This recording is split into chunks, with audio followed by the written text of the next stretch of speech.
Hey everyone, it's Bruno Pozo here with Elvira Media, and today let's cover a little bit about smartphone editing.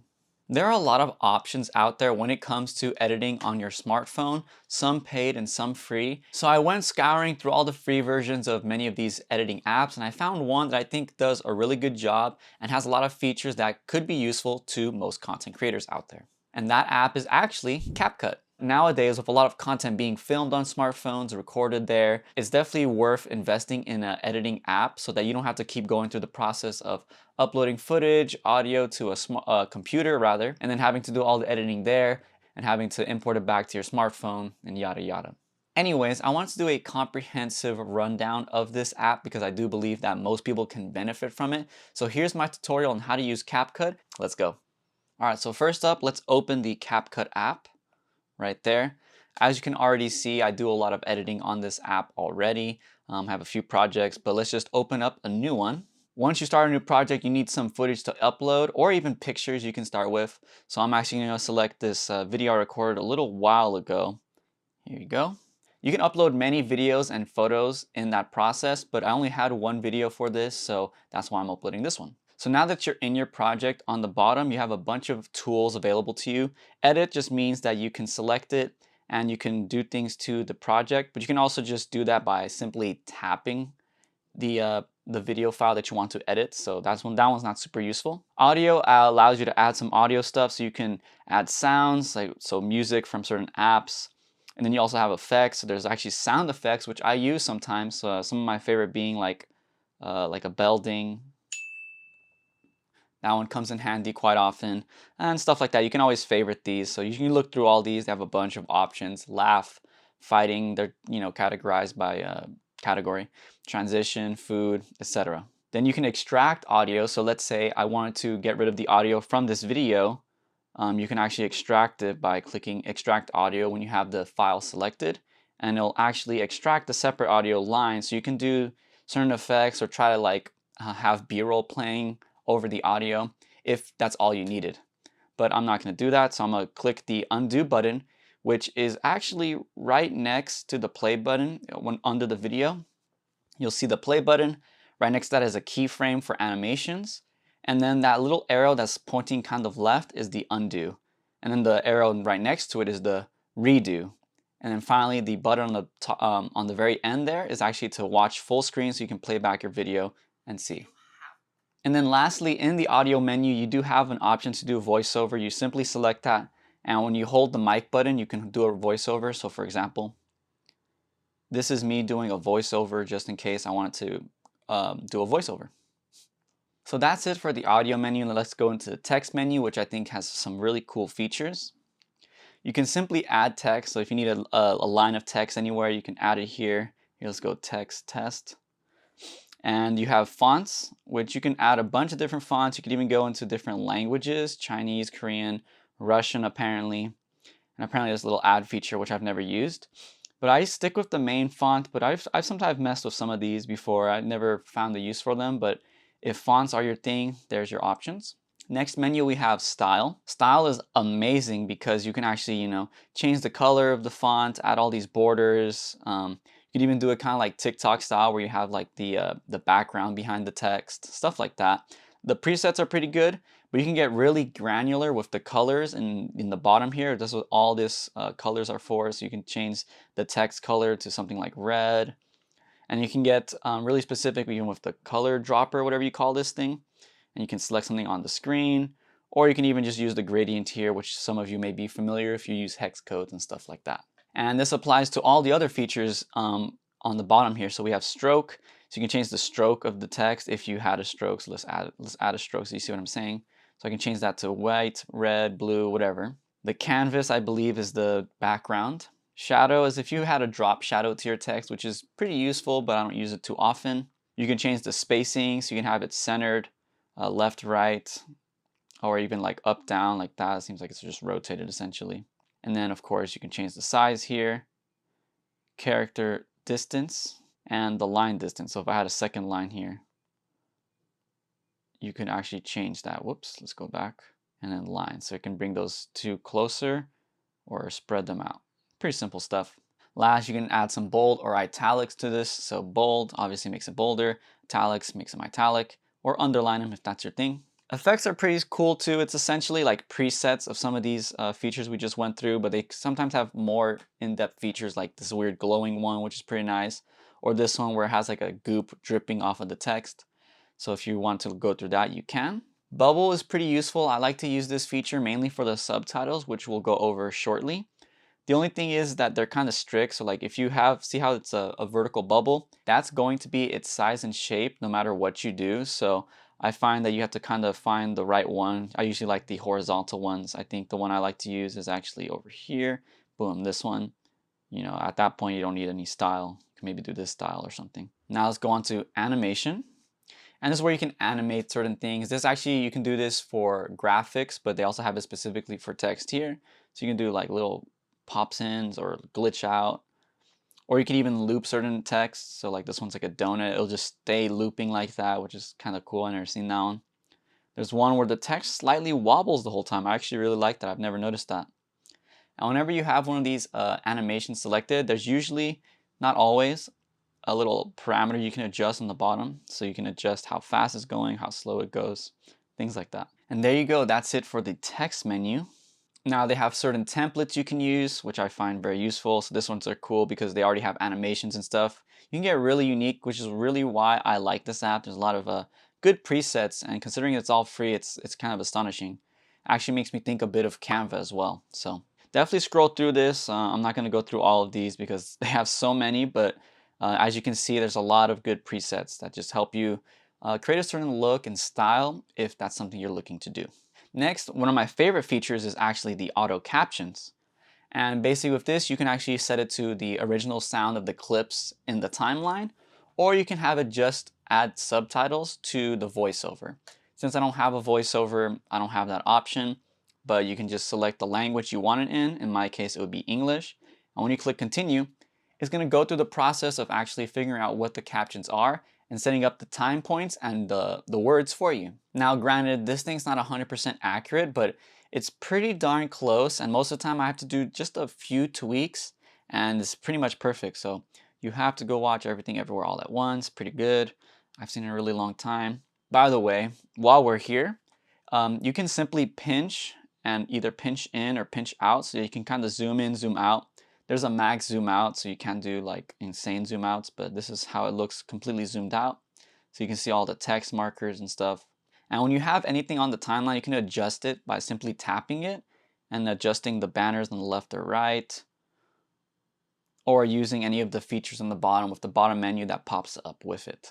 So I really love auto captions. That's easily one of my favorite features of this app because captions are really useful, especially in social media content. But doing it manually can be kind of a chore. So having it built in as a free function of the app is amazing to me. Last but not least, you have stickers, which is something you can do with graphics as well. And it's just basic little animations once again. So you can do like a sticker, and they're usually like moving motion stickers. So like as I play through the video, it animates itself. Pretty straightforward for that. Now here's the actual stickers menu. Once again, it's the same exact menu. I don't know why they have it everywhere. It's kind of weird. Next we have overlay. So overlay is basically exactly what it sounds like. If you need to add an image or a video on top of the current timeline, you can do that through this menu. And when you click plus, it'll go through your pictures and stuff and do the whole thing. You can go through photos specifically or video specifically. All right, next up we have effects. And as we go to this menu, you have body effects, which I've never used, but I guess they can do sort of like Snapchat filters on you. What I do like to use is the video effects, so let's open up that now. And they have a wide array. Some of my favorites are simple things like blurring, because I like to blur the background in my videos. You have slanted blur, you have shining sparkles, which adds this weird effect. I've used that in like a music video edit I did once. But you have a bunch of options. Let's see, let's try the wide angle. Sort of like morphing the image, especially towards the edges of the frame. There's a ton of options here. I never really fully explored all the effects because there's just so many. And to be honest, my style of content isn't too heavy on the editing. But if this is something you want to do and get creative with, by all means, check all these features out. I probably just do the basics like camera shake or something to give it, you know, a handheld feel or something. Next we have filters. So this is to apply to the whole timeline. So if you go to filters, just basically like anything you've used before, if you're familiar with Instagram or TikTok filters, it's just like a color grade to add some more contrast, remove contrast, add saturation, whatnot. And if you select one that you like, you can adjust its intensity with the slider here at the bottom.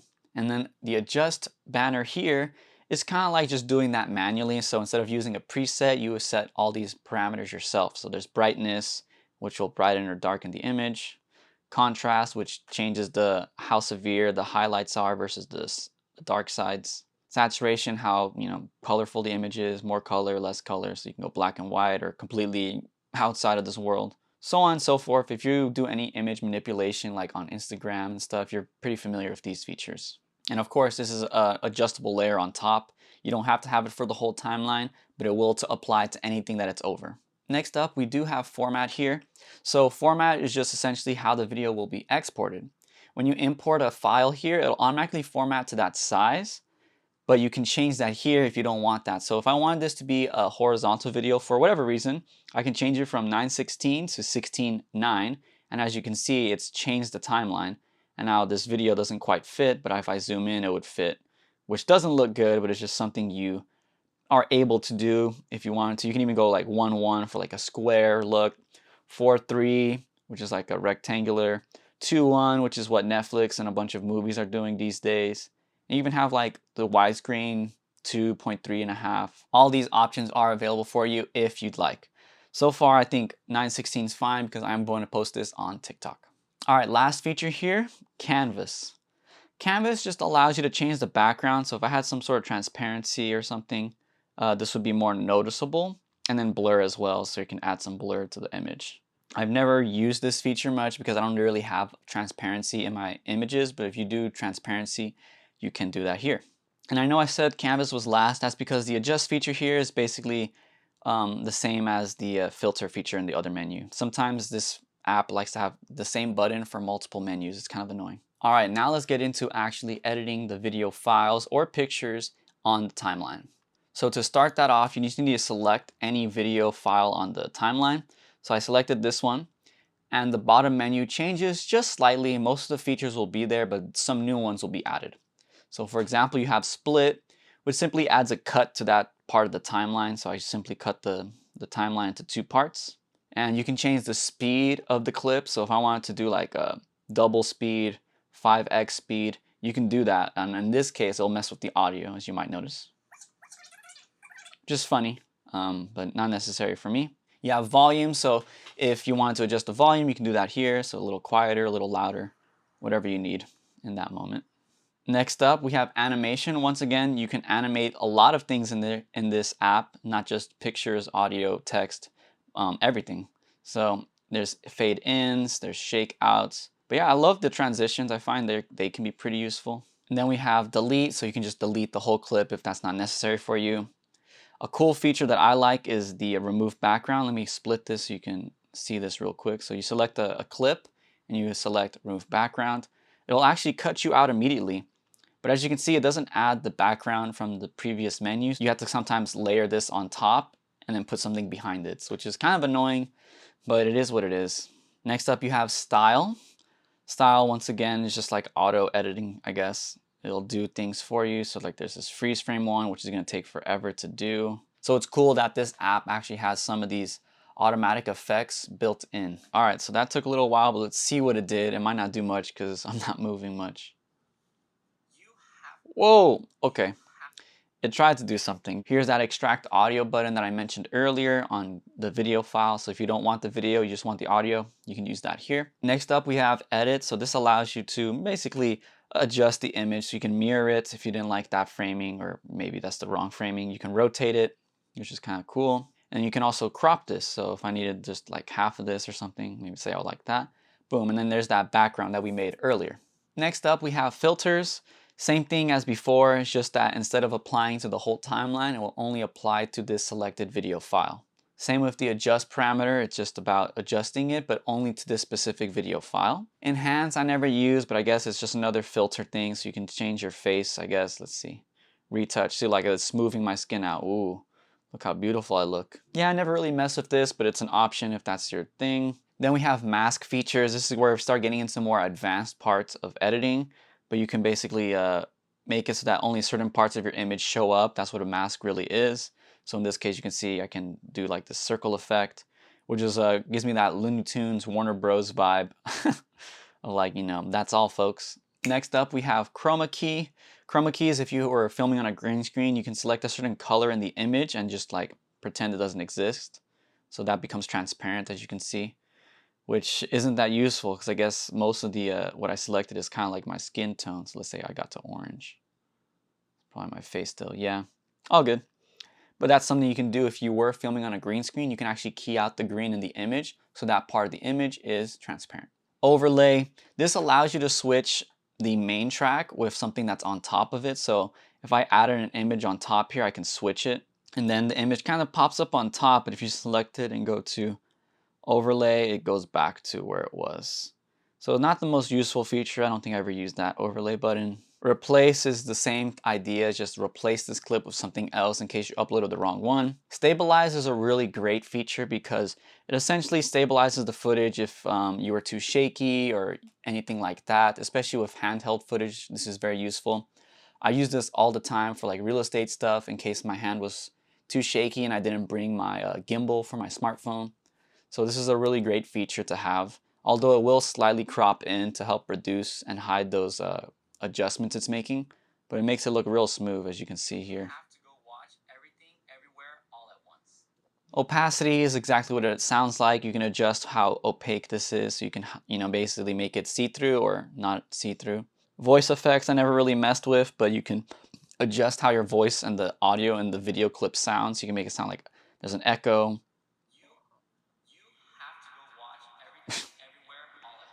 Which is pretty hilarious. You can copy the video file, so if you wanted to do some weird effect, you can do that.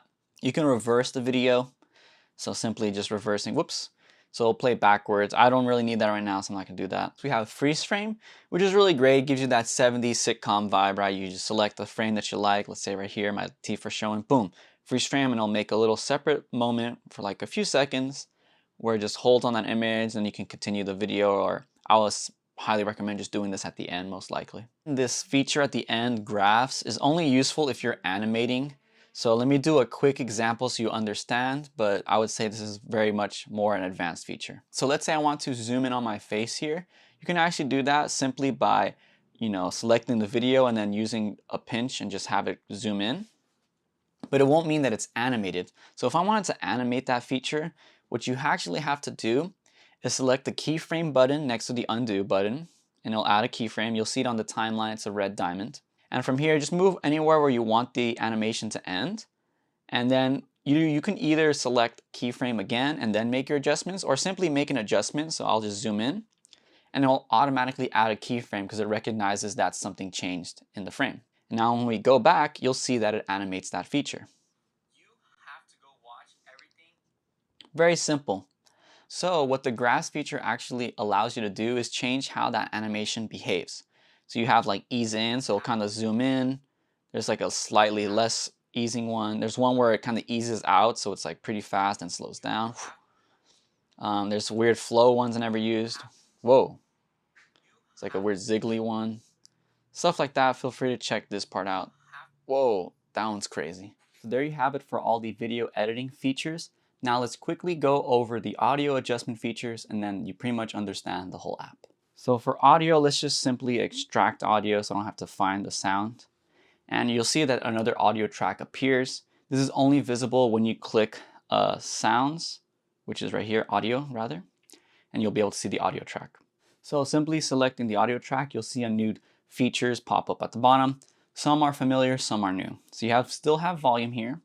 Now you have fade, which allows you to kind of fade in the audio or fade out. This helps soften the audio from cutting in too harshly or cutting out too harshly. You have the split feature here too, so you can cut the audio at certain moments that you don't want and then delete those moments. You'll have the voice effects again, which is the same as the video function. It's just that now it's only applied to this audio track. Speed, once again, same thing. You can adjust the speed to go much faster or slower even. Which can come in handy for certain dramatic effects. You can copy this audio so you have another version of it. Maybe you can even layer those to add some interesting effects. And last but not least, you have Match Cut. This is more useful if you're doing something to music. So you actually need a music track. Let me show you that real quick.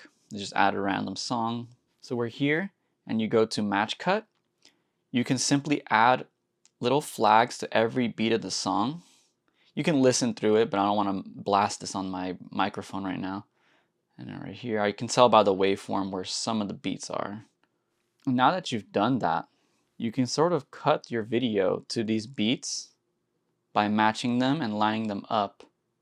And of course, you can get more granular and zoom in so you can see them better. This is mainly just so you can match the beat of the song to your edit.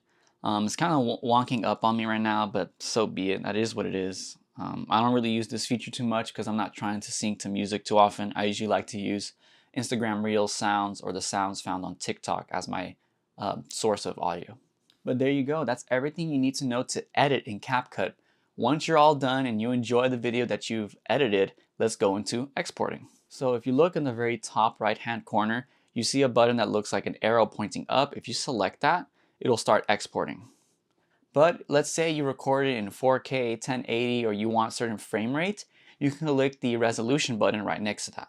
When you do so, you have all these options. You have the resolution, you can go as low as 480, which I would never do unless for a comedic effect. And then of course you have all the way up to 2K or 4K, which is what I usually record in so that I have the highest quality video possible. And depending on what you record in, you may want the frame rate as low as 24, which is basically the cinematics frame rate that most Hollywood movies use, or 60, which is a higher frame rate usually used for sports and stuff like that, but it allows for smoother motion and it allows it for it to be slowed down to 24 without losing frames and looking choppy. Last but not least, you do have Smart HDR. This allows you to keep the best in the color and the brightness of your image. However, I know that TikTok, as of this recording, doesn't like HDR videos, so it actually kind of compresses those even harder than normal videos. So I leave this off, but otherwise, if you're just posting this on Instagram or YouTube or something like that, I would recommend using Smart HDR because it will make your image look a little bit cleaner.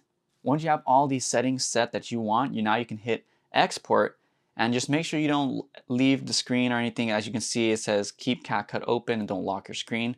And it'll export and it'll create that file and actually save it into your Photos album. Now you're all ready to post the video that you made and share it on social media. Alright, so there you have it. There's a quick rundown of Capcut and why I believe that it's probably the best editing app on smartphone right now that's for free. So I really appreciate this app because it has a ton of features completely for free and allows you to create content on your phone, edit that content, and then of course upload it, which helps streamline the whole process so you're not wasting a lot of time having to export, import, edit, all that jazz on different devices just so you can get one video out. So thank you guys so much for watching. Let me know if you guys want me to do a walkthrough of how I edit on this app using one of my videos as an example. I've done this plenty of times, not only for client work, but for my personal socials. As you might have seen in that menu, I have a few social media accounts. If you found this video helpful at all, please hit the like button. A subscribe also means a lot and helps grow my channel so that I can do more of these videos for you guys in the future. With that, I'll see you guys in the next one. Peace.